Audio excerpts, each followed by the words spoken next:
नमस्कार, आप देख रहे हैं हॉर्नबिल टीवी और मैं हूं आपके साथ निशी भाटिया। बुलेटिन की शुरुआत करेंगे रामनगर से एक बड़ी खबर के साथ। इस वक्त की बड़ी खबर, एनएच स्थित धनगढ़ी नाले में बड़ा हादसा हुआ है। सवारी ले जा रही बस के ब्रेक फेल हुए हैं। अनियंत्रित होकर बस ने बाइक सवार को टक्कर मारी है।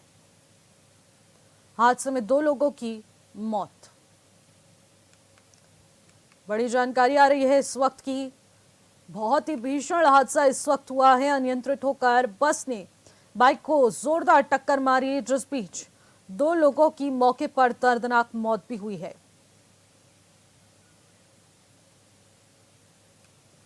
इसी खबर पर ज्यादा जानकारी के साथ अमित रतूड़ी हमारे संवाददाता सीधे हमारे साथ फोन लाइन के जरिए जुड़ रहे हैं। अमित, रामनगर से जो बड़ी जानकारी आ रही है और बड़े हादसे की खबर आ रही है, आखिरकार उसको लेकर क्या कुछ पूरी पुख्ता जानकारी है?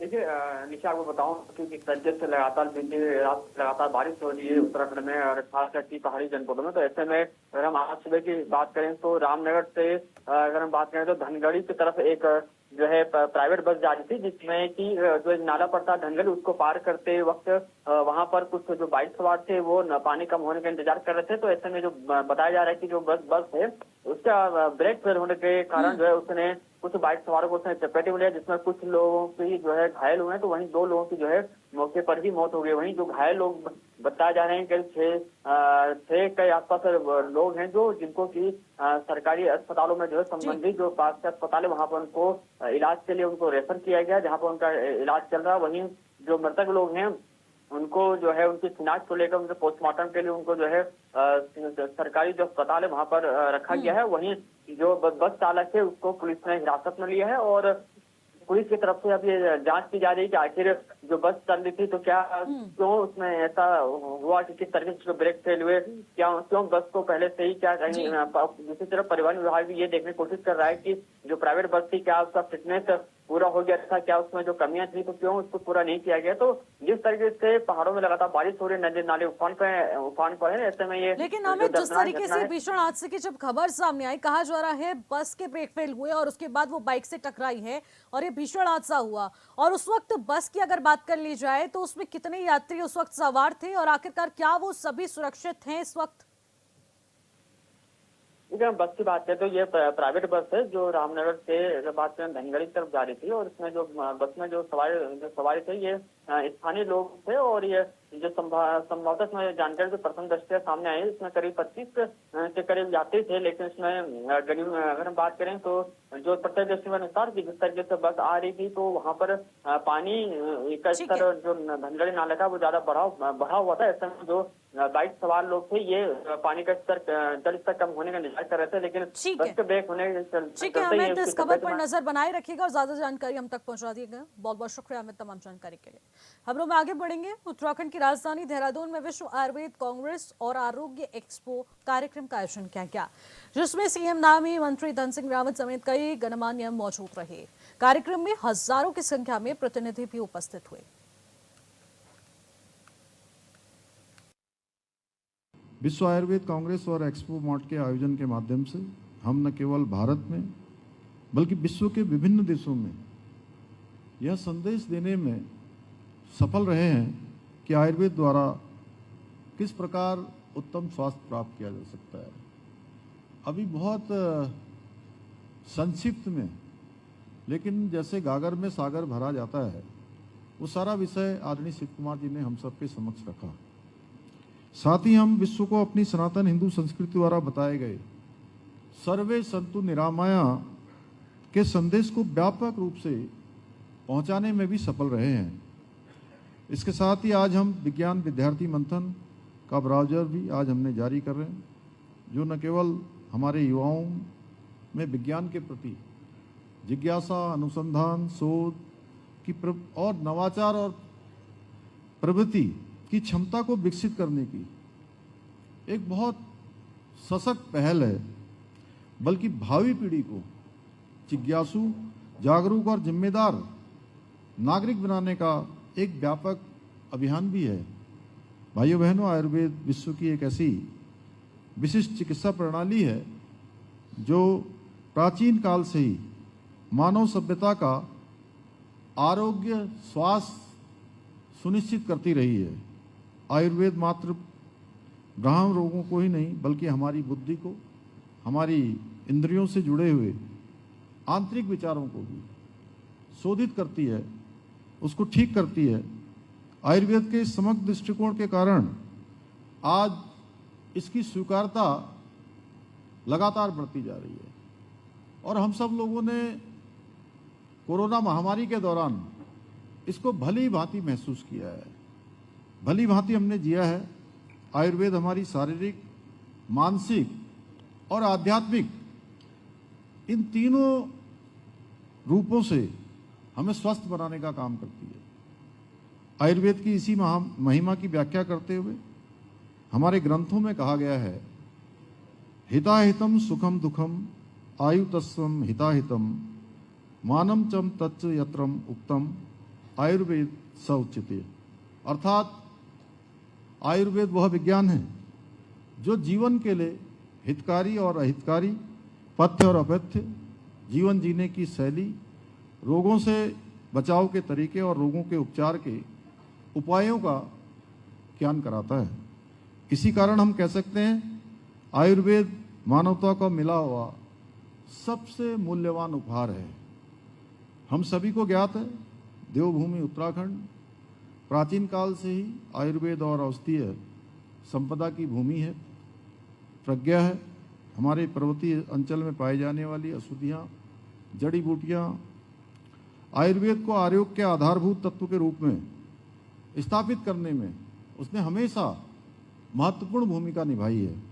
इसलिए इस प्रकार का आयोजन हमारे प्रदेश के लिए अत्यंत महत्वपूर्ण है। भाइयों बहनों, ये हम सभी के लिए गौरव का विषय है कि आदरणीय प्रधानमंत्री श्री नरेंद्र मोदी जी के दूरदर्शी नेतृत्व में आज केंद्र सरकार का आयुष मंत्रालय हमारे इस प्राचीन विज्ञान को वैश्विक स्तर पर एक नई पहचान दिला रहा है। केंद्र सरकार द्वारा आयोजित राष्ट्रीय आयुष विज्ञान और प्रकृति परीक्षण अभियान जैसे विभिन्न कार्यक्रम आज शहरों से लेकर गांव तक आरोग्य स्थापित करने में अपनी बहुत महत्वपूर्ण भूमिका निभा रहे हैं। आदरणीय प्रधानमंत्री जी के मार्गदर्शन में और उनके सहयोग से हमारी राज्य सरकार भी प्रदेश में आयुर्वेद के प्रचार प्रसार के लिए प्रतिबद्ध होकर निरंतर कार्य कर रही है। वर्तमान में हमारे राज्य में आयुष आधारित 300 से अधिक आयुष्मान आरोग्य केंद्रों का संचालन हो रहा है। ई संजीवनी पोर्टल के माध्यम से 70 से अधिक विशेषज्ञों द्वारा आयुष परामर्श प्रदान किया जा रहा है। हम प्रत्येक जनपद में 50 बेड और 10 बेड वाले आयुष चिकित्सालयों की स्थापना कर रहे हैं। हम प्रत्येक जनपद के एक गांव को मॉडल आयुष गांव के रूप में स्थापित कर आयुर्वेद को जड़ी बूटियों के उत्पादन को भी बढ़ावा दे रहे हैं।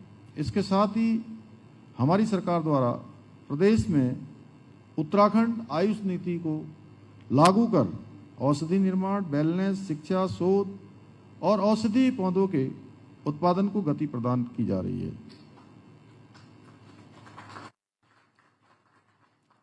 इसके साथ ही हमारी सरकार आगामी वर्षों में आयुष टेली कंसल्टेशन प्रारंभ करने के साथ साथ 50 नए योग और वेलनेस केंद्र स्थापित करने के लिए भी प्रतिबद्ध है। इतना ही नहीं, हमारी सरकार ने उत्तराखंड में अखिल भारतीय आयुर्वेद संस्थान की स्थापना के लिए आयुष मंत्रालय भारत सरकार से भी अनुरोध किया है, जो उत्तराखंड में आयुर्वेद शिक्षा और अनुसंधान के क्षेत्र में एक मील का पत्थर साबित होगा। भाइयों बहनों, आज के इस अवसर पर विज्ञान भारती, वर्ल्ड आयुर्वेद फाउंडेशन और विज्ञान विद्यार्थी मंथन की मैं पूरी टीम को बहुत साधुवाद देता हूं, क्योंकि आपने ये सिद्ध कर दिया कि जब विज्ञान परंपरा और आधुनिकता का एक साथ मिलते हैं तो समाज और देश दोनों को नई दिशा मिलती है। योग और आयुष का असली अगर कोई केंद्र है तो देवभूमि उत्तराखंड है। देवभूमि उत्तराखंड में विश्व आयुर्वेद कांग्रेस का आयोजन किया गया था। आज उसकी प्रोसीडिंग का विमोचन हुआ है। निश्चित रूप से ये विमोचन जहां देश दुनिया के लिए आरोग्य के क्षेत्र में एक बहुत महत्वपूर्ण प्रोसीडिंग का हिस्सा बनेगा, वहीं उत्तराखंड को भी आयुर्वेद के क्षेत्र में आगे ले जाने में बहुत बड़ी भूमिका निभाएगा। आदरणीय प्रधानमंत्री जी के मार्गदर्शन में, उनके दूरदर्शी नेतृत्व में आज पूरा विश्व हमारी जो प्राचीन विधा है आयुर्वेद की, उसको अपना रहा है, उसको स्वीकृतता मिल रही है। और इस विधा का हमने असर, इसका प्रभाव कोरोना महामारी के दौरान बहुत भली प्रकार से महसूस किया। हर एक व्यक्ति को इस विधा ने स्वस्थ करने में अपना बहुत महत्वपूर्ण रोल अदा किया। इसको हम अपना कर स्वस्थ जीवन शैली का आधार बना सकते हैं। और उत्तराखंड विशेष रूप से इसका मुख्य केंद्र रहा है, जहाँ ऋषियों ने, मुनियों ने, बड़े बड़े आयुर्वेदाचार्यों ने यहाँ पर शोध किया है, अनुसंधान किया है, इस क्षेत्र में तपस्या की है। और आने वाले वर्षों में हम इस क्षेत्र उत्तराखंड में पंचायत चुनाव में ब्लॉक प्रमुख के पद पर जीत को लेकर बीजेपी नेताओं के विरोधी बयान देखने को मिल रहे हैं। एक तरफ बीजेपी प्रदेश अध्यक्ष 12 की 12 जिला पंचायत सीटों को जिताने का दावा कर रहे हैं, तो वही उत्तराखंड से राज्यसभा सांसद नरेश बंसल 12 में से 10 सीटों पर ही अपना अधिकार मान रहे हैं। हालांकि राज्यसभा सांसद ने यह भी दावा कर दिया है कि 60 से ज्यादा ब्लॉक प्रमुख भी उनके बनने जा रहे हैं। तो इससे भी प्रदेश अध्यक्ष और राज्यसभा सांसद के बयानों में भिन्नता नजर आ रही है।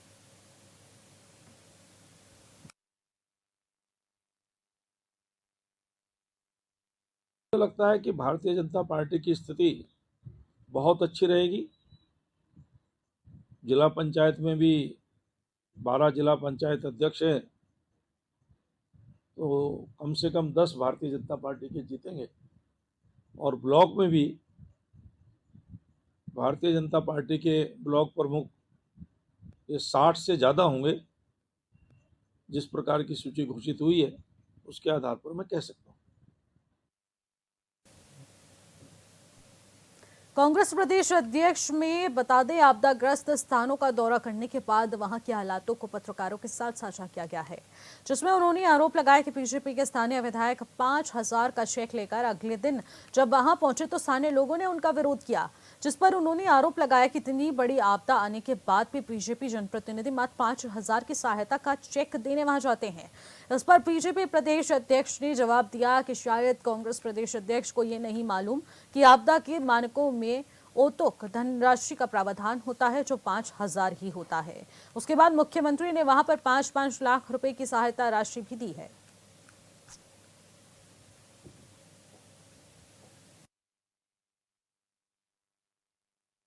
देखिए, धराली में पानी की कमी, दवाइयों की कमी, लोग कह रहे थे हमको राशन भी नहीं चाहिए, पानी चाहिए, हमको पुनर्स्थापित करने के लिए जमीनें दी जाएं। और वो कहते हैं कि सरकार का कोई आदमी आके यहाँ ये कोशिश नहीं कर रहा कि हमारी तकलीफ क्या है। 4 दिन बाद 5,000 के चेक लेके पहुंच गए। ध्यान केवल उन बड़े लोगों पे है जिनको पहुंचा के शायद थोड़ा श्रेय मिल जाए, लेकिन गरीब मजदूर कमजोर लोग वहीं फंसे हुए हैं, वो छटपटाहट में है।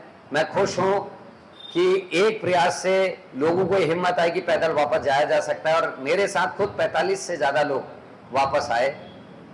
और हल्के हल्के अब जो उत्तरकाशी में लोग हैं, जो वहाँ के रिश्तेदार हैं, उनके परिचित हैं, वो लोग भी अब हिम्मत कर रहे हैं और अब मुझे लगता है जल्दी से जल्दी होगा। लेकिन जो नुकसान हुआ है उसकी भरपाई नहीं हो सकती। मैं फौज के जवानों को और आईटीबीपी के जवानों को विशेषकर बहुत धन्यवाद देता हूं, सैल्यूट करता हूं कि अपने साथियों को गंवाने के बाद भी सरकार से पहुंचने से पहले वो वहां लोगों को रेस्क्यू कर रहे थे, उनको मदद कर रहे थे, दवाई लगा रहे थे, उनको खाना खिला रहे थे। देखिए, आपदा के में जाने से पहले सही मुझे लगता था कांग्रेस प्रदेश अध्यक्ष अपने दौरे को राजनीतिक दौरा के रूप में लेना चाह रहे। पहले उन्होंने कहा कि मुझे रोका गया, तो वहाँ कैसे पहुँचे। ये एक प्रकार की मिथ्या बातें बोलकर और कम से कम इस आपदा में भी राजनीतिकरण करना, ये कम से कम प्रदेश के मुख्य विपक्षी दल के प्रदेश अध्यक्ष को शोभा नहीं देती।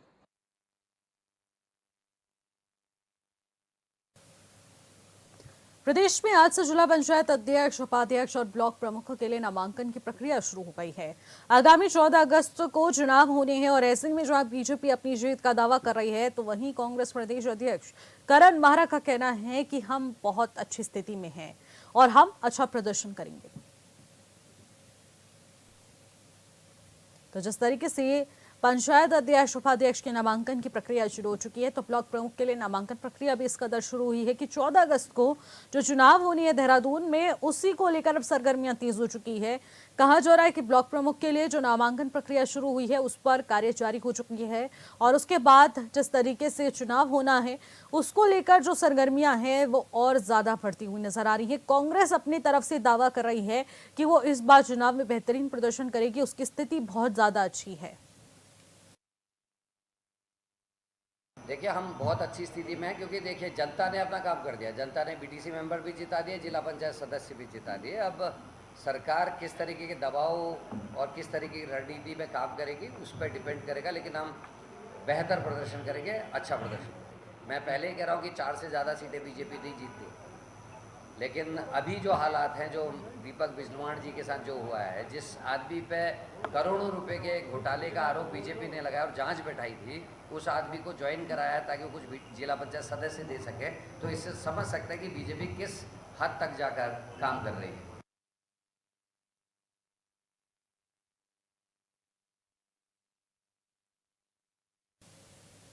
त्रिस्तरीय पंचायत चुनाव को लेकर भले ही बीजेपी दावा कर रही हो कि सभी जिला पंचायत अध्यक्ष और 60 से ज्यादा ब्लॉक प्रमुख बीजेपी के, बता दें कि पूरी तरह से यहां पर निर्वाचित होकर आएंगे, लेकिन बीजेपी के इन दावों को कांग्रेस विधायक प्रीतम सिंह खुली चुनौती दे रहे हैं।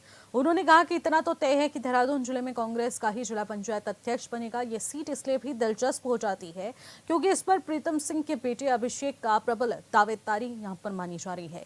हालांकि यह सीट महिला आरक्षित है, बावजूद इसके अभिषेक सिंह की ओर से आरक्षण की प्रणाली को कोर्ट में चुनौती दी गई है।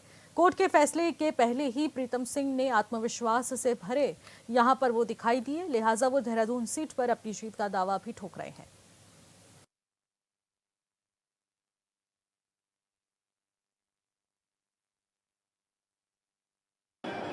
नहीं, देखिए, पूरे प्रदेश की स्थिति तो प्रदेश अध्यक्ष जी बता पाएंगे, लेकिन देहरादून का मैं जिक्र करना चाहता हूं। कांग्रेस मजबूती से लड़ेगी और जीतेगी। काठगोदाम में तेज बारिश के बीच कुछ नौजवानों को झरनों और गाड गधेरों और नालों के पास जान जोखिम में डालकर फोटो और रील बनाते देखा जा रहा है। आपको बता दें कि पिछले कुछ दिनों से पहाड़ों पर लगातार बारिश हो रही है और झरनों और नालों में पानी का बहाव भी बहुत ज्यादा तेज हो चुका है, जिसके चलते प्रशासन की ओर से लगातार चेतावनी जाहिर की जा रही है और लोग ऐसे खतरनाक इलाकों से दूर रहें। लेकिन इसके बावजूद कुछ युवाओं की लापरवाही थमने का नाम नहीं ले रही है। रील वायरल करने के चक्कर में लोग अपनी जान जोखिम में डाल रहे हैं और बिना परवाह किए वहां पर फोटोज वीडियोस बना रहे हैं। हालांकि स्थानीय पुलिस और रेस्क्यू टीम काफी ज्यादा अलर्ट है।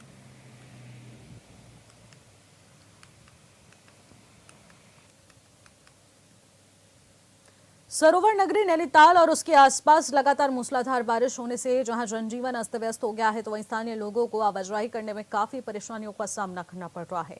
बारिश के चलते कई नाले बंद हो गए हैं, जिस वजह से सड़कों पर पानी भर गया है। राहगीरों को परेशानियां हो रही हैं। ग्रामीण क्षेत्रों के अधिकांश मार्ग अवरुद्ध हो गए हैं और रेस्टोरेंट और स्थानीय व्यापारी भी मौसम के सुहाने होने का इंतजार कर रहे हैं।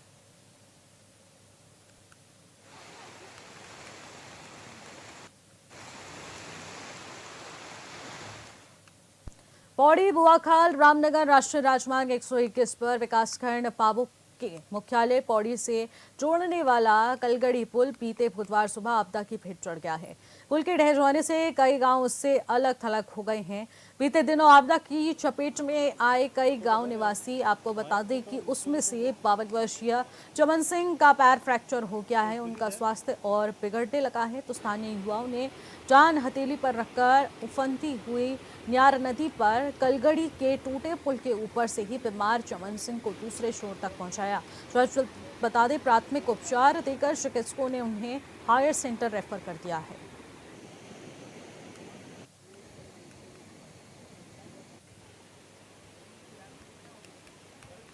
परेशानी है और मैं 15-16 किलोमीटर अभी पैदल चल के आ रहा हूँ, क्योंकि अभी देख रहे होंगे आप पसीने से लरतर हो रखा हूँ। मेरे साथ और भी साथी हैं जो ग्रामवासी हैं और जगह जगह रोड का बुरा हाल है और क्षेत्र के जो लोग हैं उनको बहुत दिक्कतें आ रही हैं।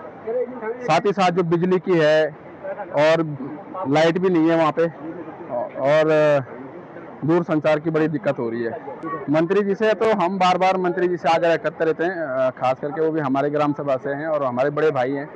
क्षेत्र में बहुत दिक्कतें हैं, बार बार हम सोशल मीडिया के माध्यम से, आपने देखा भी होगा, हमें सोशल मीडिया में दीपेंद्र कुमार करके मेरे जिलाध्यक्ष के नाम से मेरा पेज है, उस पर भी हम लगातार कंटिन्यू लगे रहते हैं, क्षेत्र की जन समस्याओं को आवाज़ उठाते रहते हैं, और मगर धरातल पर कोई भी कार्य नहीं हो रहा है। धन्यवाद, मैं आपका बहुत बहुत धन्यवाद करता हूँ जो कि सोशल मीडिया पे जो भी आपका है उत्तराखंड क्रांति दल का जो भी है उसका धन्यवाद करता हूँ। और जो एक फलदौड़ी में एक गौशाला बह गया था, उसमें एक व्यक्ति की दुखद घटना हुई जिसमें व्यक्ति पूरी तरह से डैमेज हो गया था। आज उसको हम 25 किलोमीटर पैदल आए और पावो से फलदौड़ी से पावो तक लाए, मुश्किल तक। तो उसका हमने जो भी किया वो हमारी मानवता है। हम चाहते हैं कि कहीं भी अगर भूस्खलन हो तो उस पर हर व्यक्ति, हर प्रत्याशी उस पर काम करे। वहाँ पे मामला था, कल रात को कोई भूस्खलन आया था तो वहाँ पे उनका पूरा पैदल बह गया था, तो वो वहाँ से नीचे उनके पूरे पाँव जो है धंस गए थे मलबे में, मतलब जैसे उनके दोनों पाँव जो है फ्रैक्चर हो चुके हैं, जिनको कोई भी सरकारी सहायता नहीं मिली। तो हम वहाँ से उनको 22 किलोमीटर पैदल लेके आए और शासन प्रशासन से कोई मुझे कोई सहायता नहीं मिली। स्वास्थ्य मंत्री जो है जहाँ जहाँ बड़ी बड़ी घटना हुई वहाँ गए, वहाँ से वो ऊपर थैलीसैंड गए, वहीं से वो हेलीकॉप्टर में ऊपर यहाँ नहीं आए, मतलब जीरो ग्राउंड पे कोई नहीं आया यहाँ पे, ना स्वास्थ्य मंत्री आए ना यहाँ पे डीएम साहब आए। सैंजी से यहाँ पे मतलब जहाँ पे मुख्यमंत्री आए यहाँ से 20 किलोमीटर का फासला था, वो वहाँ से ऊपर गए ये, लेकिन यहाँ पे जीरो ग्राउंड पे नहीं आए वो स्वास्थ्य। फिलहाल इस बुलेटिन में मेरे साथ इतना ही। आप देखते रहिए हॉर्नबिल टीवी। नमस्कार।